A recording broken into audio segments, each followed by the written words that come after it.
Welcome to Yell, Fight, Sooie, college football from three friendly-ish rivals. All right, we are here on Yell, Fight, Sooie, your official, unofficial college football, college sports show from three friendly-ish rivals.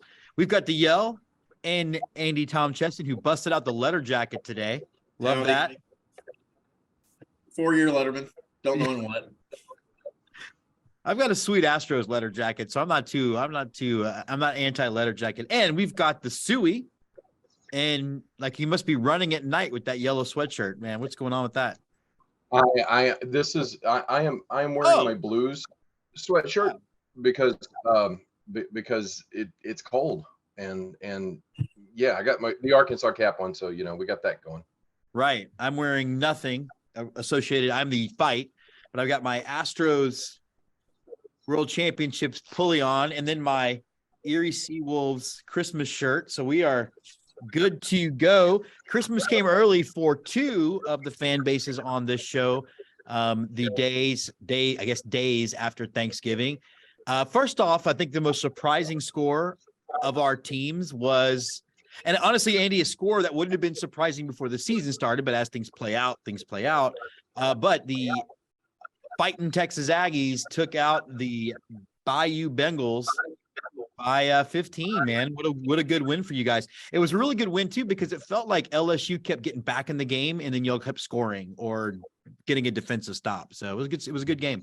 Yeah, it's a double-edged sword, right? So yes, it was a good game. Glad we won the game. Glad we kept LSU's playoff hopes dead.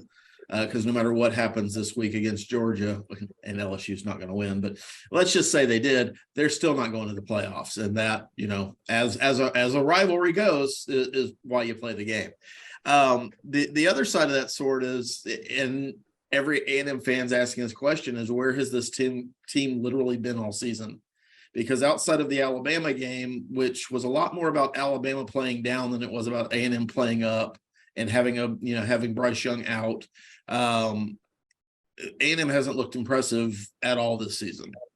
There's been fits and spurts where, okay, this went well or that went well or we got to stop here, but there's been no consistent effort. This was the first time, and unfortunately it happened in game 12, where there was a consistent effort from the first kickoff all the way to the last whistle, where A&M looked like the team we were expecting to see this year.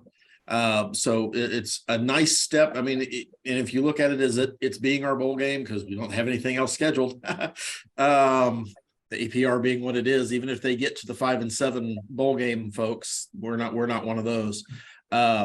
It's a nice way to kick off recruiting season and end the year on a positive note. And that's what we have to take from it. How do you account for that, though? How do you account for finally putting it all together in game 12? Is it because you get up for LSU? I mean, what is that thing that you can you put your finger on it? I think there's a certain amount of getting up for LSU, certainly. And one of the things I think Texas fans will be interested in knowing when they get over here to the SEC is, yeah, there's a lot of talk about where Texas and A&M are going to play each other in the season. There was a lot of negotiation, and Scott knows the fallout of this prior to A&M joining the SEC in 2012 about who that last game was going to be against. And once those schedules got settled out, I think 2014 was the first year, A&M and LSU was set up to be the game in rivalry week, because LSU historically has not had a rival geographically. I know Arkansas was that team for a couple of decades. Excuse me. It'll be very interesting to me to see, because I think a lot of Texas fans assume they're going to just move into that slot again and LSU will be matched up with somebody else, but I don't really think that's just something you can assume at this point. No, I think they're actually going to move Texas OU to that weekend. And that would be interesting because you lose the state fair atmosphere, but that's a different episode. Yeah. So anyway, the simpler answer is our offensive line actually played like an offensive line instead of a turnstile for the first time this year. We gave up no sacks against a team that rushes the quarterback a lot and does it well. We got 275 yards on the ground. So we pass blocked. We protected the quarterback. We gave the quarterback time to let plays develop. And you saw that we magically scored over 31 points, which seems to be a thing that we weren't able to do.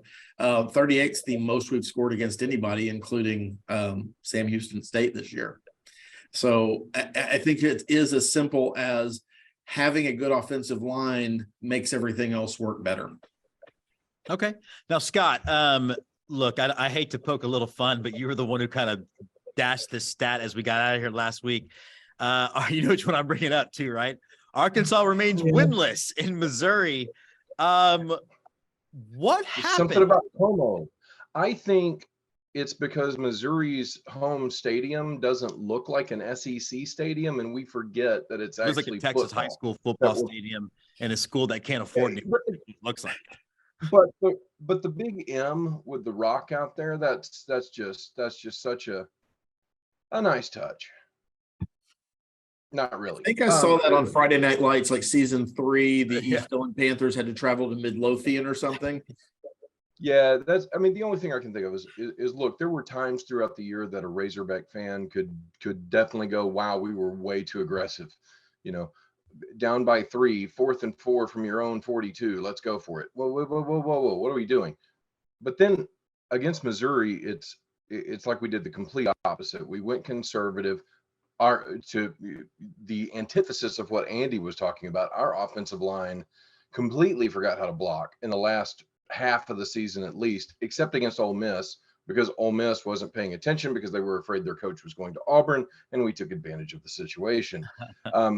Losing at Missouri, it just gets old because it's Missouri. They're like barely SEC. They're not there for the grade point average. They're not there for the skills and their great sports teams.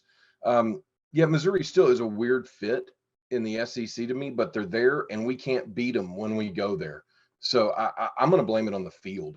I don't know outside of A&M and Vanderbilt, what schools in the SEC are there for the grade point average? Just kidding. I joke. Andy, would you like to follow up on my joke? Vanderbilt. Florida has A&M and Vanderbilt. Florida has a pretty good academic reputation. They actually do. They actually have a great film school as well. No, Missouri has always been weird, and I think all of us have always expected if the Big Ten ever came calling, they would be the first one to go. Unfortunately, the Big Ten doesn't want to have anything to do with them, so we ended up with them for the Kansas City, St. Louis media market, which mattered in 2012, I guess. But they're just geographically, they're not a fit. You can make the argument all day long about Texas, and Texans will all tell you we're not in the South, we're Texas. We're a whole separate thing. But geographically, it makes sense. Oklahoma's a little bit of a stretch, but it's our toilet bowl, so we bring that along when we travel. Missouri's just out there. Yes, they share a border with Arkansas. Yeah. But if you said they were rivals with Iowa, we'd go, sure, why not? It's the same thing. It's Illinois and Kansas. That's the crazy thing. So Mizzou fans do feel like their rivals are Illinois and Kansas. Right. Well, those are not South schools. But either way, look, I mean, Arkansas has a ton of questions coming out of that game. We've got, on top of just graduating seniors, I think it's like 16 or 17 players that have already entered the portal. Quit the team, leaving, trying to go to the NFL, something. So really this, we fired our strength and conditioning coach. Rumors, because no Arkansas football season is good until there's a really juicy rumor mill, right? So we fired the strength and conditioning coach, and then it's come out that rumors are out there that this guy was texting players coming out of closed door coaches sessions, telling players what the coaches were saying about them, driving a rift between the coaching staff and certain players. I mean, if that stuff's true, then you got to go. You're going to lose your job. I don't care what industry you're in. But why does it all? There's always something like that with Arkansas. We have two coordinators in Barry Odom and Kendall Briles that are somewhat hot commodities for other teams looking for coaches. So, we go into the offseason in Arkansas having had a pretty decent 3-year run. We got COVID bowl eligibility. We were bowl eligible, played on New Year's Day last year. We're 6-6, so we're going to go somewhere, glamorous like Memphis. All the Vegas isn't out of the question either. So now we're going to have staff turnover too, player turnover. It's going to be a really rough offseason for Arkansas. There's going to be a lot of turnover in the offseason. Yeah, and I also wonder too how much Texas and OU entering, say what people want to say about Texas's recent success or lack thereof. It's going to actually, I think it will unsettle the SEC to a degree, because I do think it adds 2 more flagship programs players can go to. It's going to be interesting to watch that, but that's because OU has no money because they're broke. That's a conversation for later. Scott, you touched on something, and I want you to hit on this first. And, I was getting to watch the game with my brother-in-law, Nathan. Scott, you know him well. Very, very big football fan, very knowledgeable football fan. And we were just blown away at all the times teams are going for it on 4th down in situations that made zero sense to go for it. I think Baylor went for it on 4th and 5 from the Baylor 40. They weren't even on the other side they weren't even in plus territory. What's going on? I mean, am I just being an old man, or is analytics saying this is the thing to do? What's your take on that? It's a combination of factors. Analytics is at the heart of it. So coaches are looking for, what are my chances here in this situation? The main thing, though, I think it is the time of year. It's at the end of the year. It's go for broke time, right? Mm-hmm. Especially when you're talking about Baylor playing Texas. Baylor kind of wants to beat you guys. So they're going to, take that extra risk at this time of the year that they might not take at the first part of the year. I also think that the way college football has gone, it's not really a defensively driven game anymore, sure. Right? It really is about offense. It's about spreading out. It's about moving people around. And so at a pro level, you don't see that happening as much, the going for it, because professional defenses are really, really good. In college, it's not so much that way anymore. I mean, there are great defenses, but if I've got the risk, it's at the end of the year, and what do I have to lose? We're going to a bowl game anyway. If you're Baylor, I'm going somewhere to play in the postseason. I'm not going to the Big 12 championship.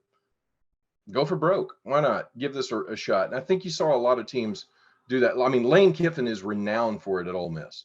Sure. He's got 4th and goal from the 12, and the field goal kicker sitting there right beside him on the sideline. So I don't know. I think it happens a lot more. I think it happens more as the year goes on, and some of it's overconfidence as well. But Andy, I do want to get to Texas Baylor in a minute, but do you want to? Mike Leach is another one who is a big proponent of going for it on 4th down, and his teams historically have done that a lot. But I think in the seminal football film, The Water Boy, Dan Fouts said it best. It's the last game of the year. Can't hold anything back now.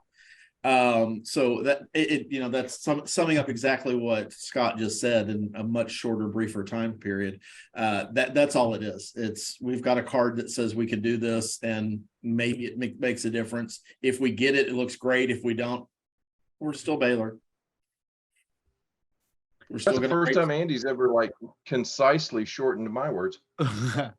Well, no, but I mean, look, I definitely get your point on both about this late game seasoning, but I feel like I was seeing this in August and September. So maybe it is as simple as, like Scott said, we're not playing defense anymore. And to be fair, I think Baylor did convert 6 of the 9 4th downs they went for. So yeah, maybe that does work. As back to Texas Baylor, though, I know we haven't really talked about it yet, but I don't know what y'all's take was, those of you who watched the game, but for me, I've tried to preach, I love that you taught me this phrase, Andy. I know you didn't make it up, but I've been preaching process over product. And I saw another step forward in that evolution. Texas was losing at the half. They actually dominated the second half 21-8. They leaned on – it was sort of frustrating at one point because I think they ran the ball between Bijan and Keyshawn 11 times in a row and scored a touchdown. Where was that in games they lost? But I'm not trying to get into where was that game. I just felt really good about what the defense looked like, and I felt like the offense turned a corner. Well, I think that was the text one of us sent while the Texas Baylor game was going on. Sark just figured out that he could run the ball. 12th game of the year, he just figured out they could do that. Sark and Jimbo are really, really fast learners. That what we're learning.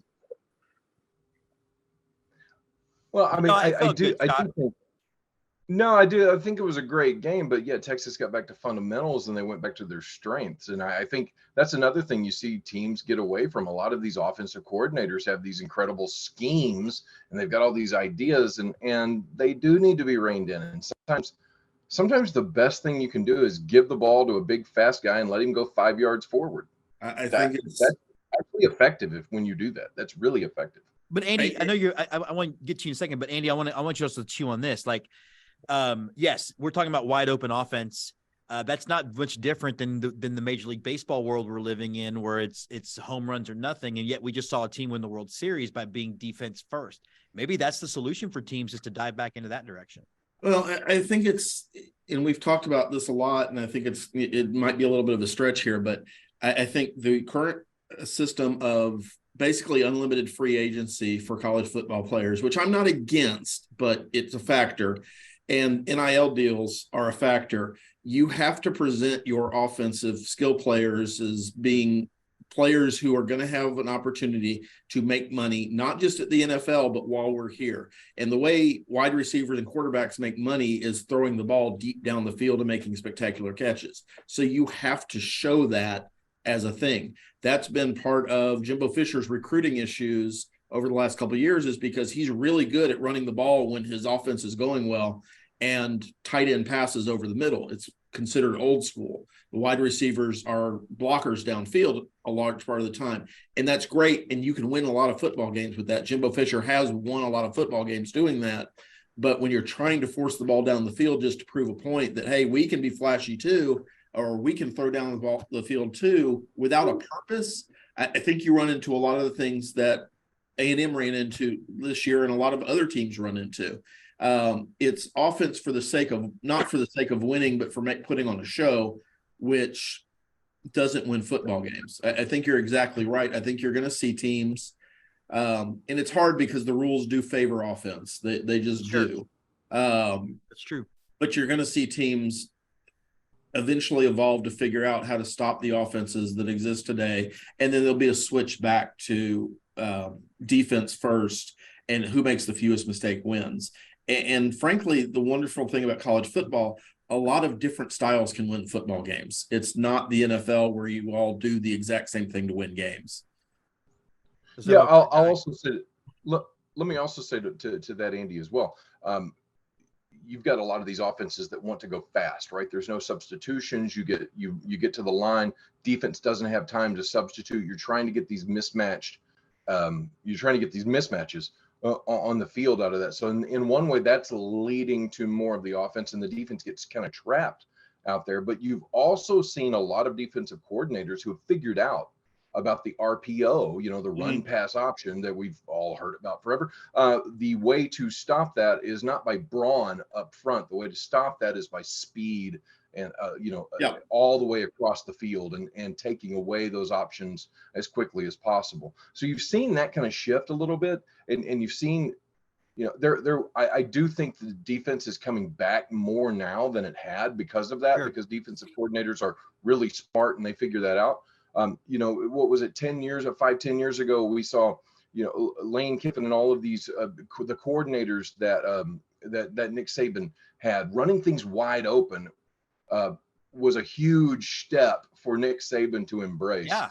I mean, remember, Nick Saban beat Texas in a national championship game without an offense. Like, yeah, absolutely. Well, absolutely. Gone are the days that Greg McElroy is faking the handoff and throwing a 6-yard pass to a tight end, and that's a wide open Alabama offense. Gone are those days. Yeah. I mean, and to kind of further my point, if Texas Longhorns this year had decided they were going to just run the hell out of Bijan Robinson, he'd be a Heisman candidate, a front runner this year, because he's that talented and that good a running back.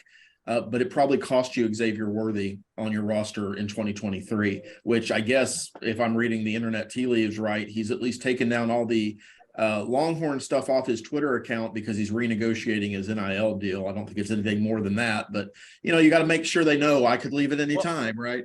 Well, Andy, I wanted to go with you with our next topic as we get close to wrapping up, but academic luminary, business expert, Thank genius, you. Baylor grad, all those things. Baylor grad RG3, posited the question during the broadcast of how much Texas should offer Bijan to stay at Texas. That irritated you. I mean, immediately I got a text from you, or we got a text from you, a little bit about that statement. Why'd that bug you so much? I mean, I know why it bugged you, but why did it bug you? I mean, okay, so I admit this is a conflict for me. I think the players should get whatever they should get. These schools make billions of dollars in revenue, or at least hundreds of millions of dollars in revenue on the football program. The football program funds a lot of other things, including making a lot of people in universities sit much more flush than they would normally. And the players up to 2 years ago got nothing in return other than a scholarship. And that was a big deal in the 50s when not everybody had a college degree coming out. You went to high school, out of high school, you went to the military or you went to work. Sure. Having a college degree wasn't as commonplace as it is now. So I think the players should get what they can get. Having said that, it's become free agency in college football, and you aren't just getting that guy that first time. You have to re-sign him, re-recruit him almost every year if you want him for 3 years. And that fourth year, if he's something like Bijan Robinson, it doesn't matter what deal they're putting forth. He's a first-round draft pick. I mean, unless he shows up high as a kite at the combine, and even then, he's still go to the Washington Commanders and extra manly pass. And I think actually what I was getting to with my question was Texas doesn't pay Texas doesn't pay players. It's the NIL. It's that whole thing. It's just a gross misunderstanding of. Well, none of the schools pay the players. I mean, if we're following it's RG3 forwarding that stupid narrative is really what irritated me. Well, let me let you in a little secret. RG3 was paid by Baylor. So he knows that's how the system works. Scott? Yes, but can we quantify that? We're talking about Robert Griffin III, former Baylor quarterback, saying a shot about Texas during a Baylor-Texas broadcast. Well, I don't even think he meant it as a shot, Scott. I think he meant it as a hey, Texas. He didn't. I mean, but that's just in his brain. First of all, I mean, yeah, he's speaking from experience. He looked so great when he graced the cover of Madden, and that's all I can say about RG3's professional career as far as getting paid. I will also say this. I'm really proud of Texas and Texas fans getting something like that said, so you guys can start embracing how we do things over here in the SEC. Right? We don't talk about it out loud like Robert Griffin III and the Baylor crowd and the Big 12 do. No, we're a little hush hush about those things. You get your NIL deal. Any money you make on the side, I don't know, from Yellowwood or whoever. Yellowwood. By the way, there's Yellowwood. That too runs Auburn, and Hugh Freeze is on my brain. At least he's not in your pants. We just do things quietly. Well, not yet, but I don't know. I am really curious how many burner phone accounts he gets per month with his new Auburn deal. Because hey, face facts. Hugh Freeze can coach football. He'd still be the Ole Miss coach or coaching wherever he wanted to if he just simply knew the fact not to call hookers on the company phone. Freedom Cellular. That's because he spent too much time watching Johnny Be Good with Anthony Michael Hall. That's right. I made that reference, and that's how he thought it worked. Very underrated movie, by the way. Highly underrated movie. Very underrated. Okay, well, that's going to wrap us up. But before we get out of here, as we kind of count down each team, I want you to think about one position group that you guys think you feel like needs to be improved going into next season, and you cannot say any of the lines. Can I say the Missouri baseball program? Although they are a nice kind of appetite cleanser when you have to play the SEC schedule. You go to a little 3,500 person stadium. It's like a vacation. It's cute. Let me also tell you that. But Andy, you are the Yell. What is one area of the Aggie football team you want to see improved as we go into the offseason? I mean, you're taking away my easy answer because it is the offensive line, but I think our running back situation's got to get cleared up. We're probably going to lose Devin A-Chain to the draft, and he'll probably go in the third round. We don't have a lot.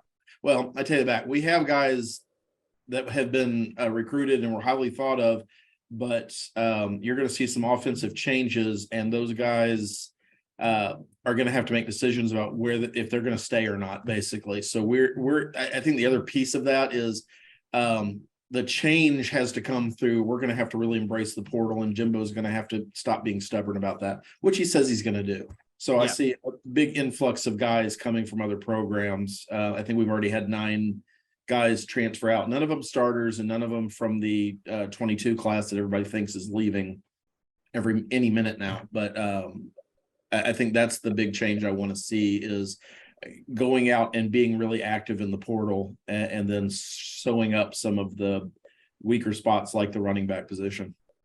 All right, Scotty Mac, when you're looking at Arkansas, what's one big area? Again, the easy answer is offensive line, but I can't say that. So I'm going to go with quarterback. And the reason why is because our backup quarterback, Malik Hornsby's already in the transfer portal.